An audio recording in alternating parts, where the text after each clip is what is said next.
त्यावेळेला आपण एक मला माहिती दिली होती की काल महायुतीच्या सर्व आमदारांना छावा पिक्चर दाखवण्यासाठी खास खेळ किंवा खास शो आयोजित केलेला आणि आपल्या समोरच ही कल्पना ज्यांनी मांडली त्यांचं मी जाहीर अभिनंदन केलं.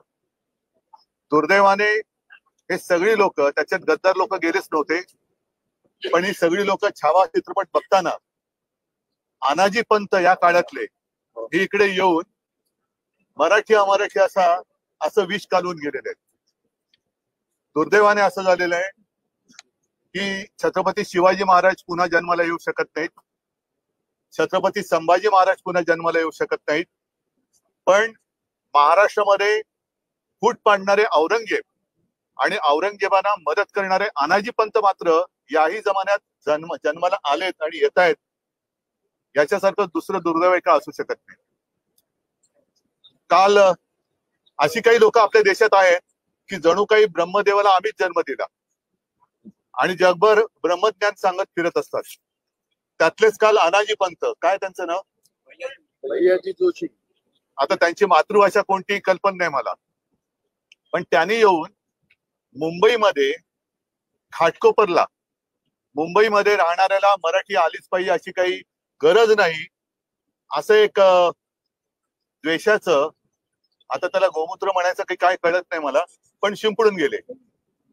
याचा अर्थ असा की हा संघाचा छुपा अजेंडा आहे, भाजपचा छुपा अजेंडा आहे.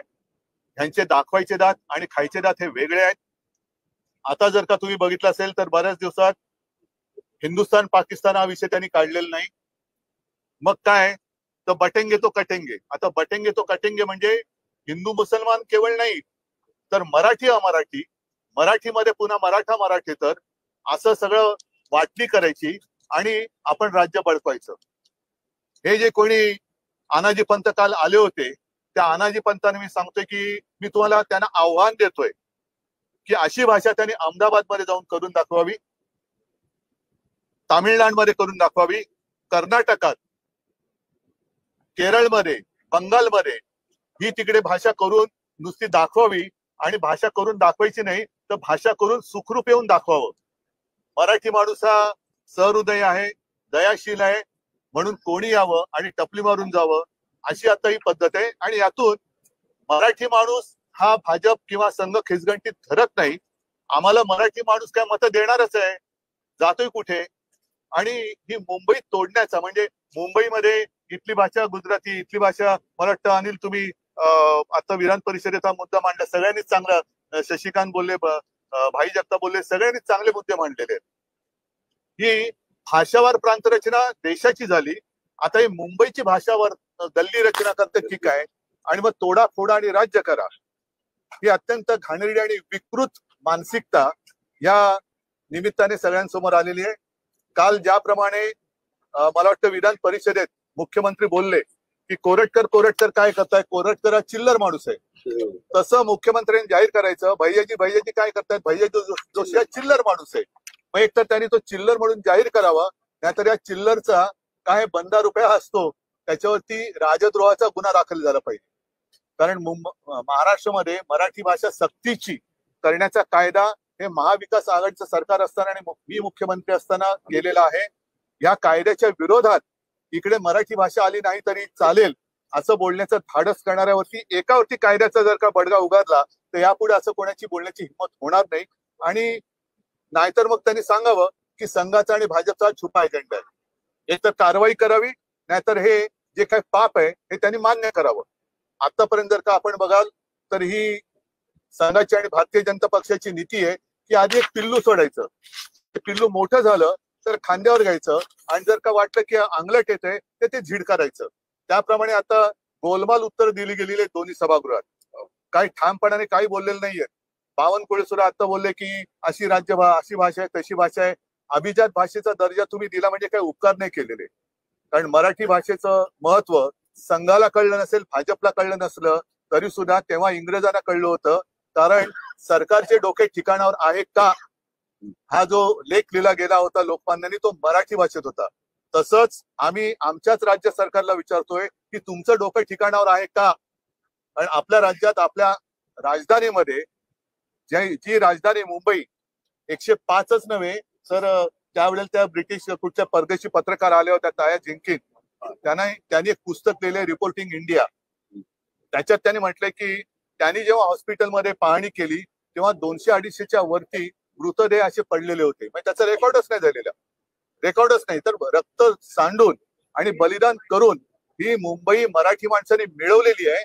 मला संघाला आणि भाजपला सांगायचंय की ज्या ज्या वेळेला मुंबईवरती संकट येतं तेव्हा आम्ही सगळे मुंबईकर म्हणून, महाराष्ट्रातले सगळे नागरिक म्हणून एकमेकाला वाचवण्यासाठी पुढे जातो.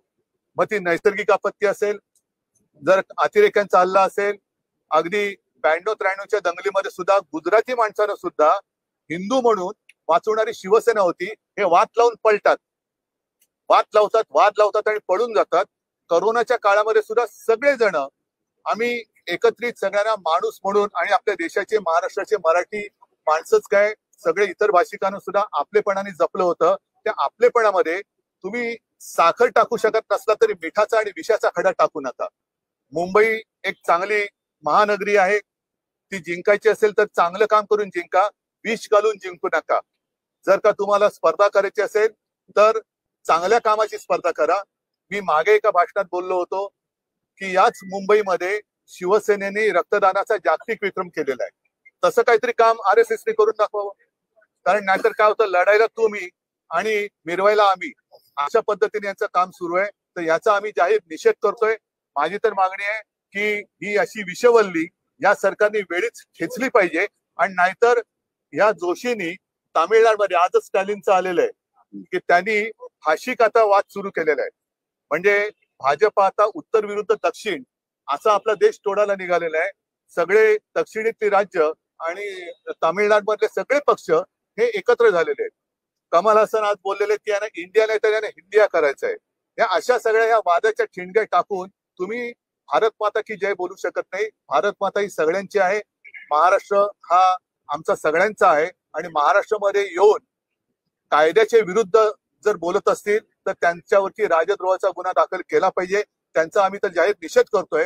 पण भारतीय जनता पक्षाने आणि विशेष म्हणजे अगदी भारतीय जनता पक्षामध्ये, भारतीय जनता पक्षातले मूळ जे हाताच्या बोटावर राहिले असतील ती लोक, त्याच्यात आलेले सगळे गद्दार, यांना जर का आपल्या मातृभाषेबद्दल प्रेम असेल तर त्यांनी सगळ्यांनी या जोशींचा निषेध केलाच पाहिजे. ही आमची जाहीर मागणी आहे. आम्ही तर करत आहोत. आणि आता मी तुमच्याशी बोलल्यानंतर आम्ही सगळेजण हुतात्मा स्मारकात जाऊन हुतात्म्यांना आम्ही अभिवादन करणार आहोत. तिकडे त्यांना सांगणार आहोत की कोणी किती विष घालवलं तरी आम्ही मराठी माणूस मुंबई आमच्या हातातनं कोणालाही हिसकावून घेऊ देणार नाही म्हणजे नाही.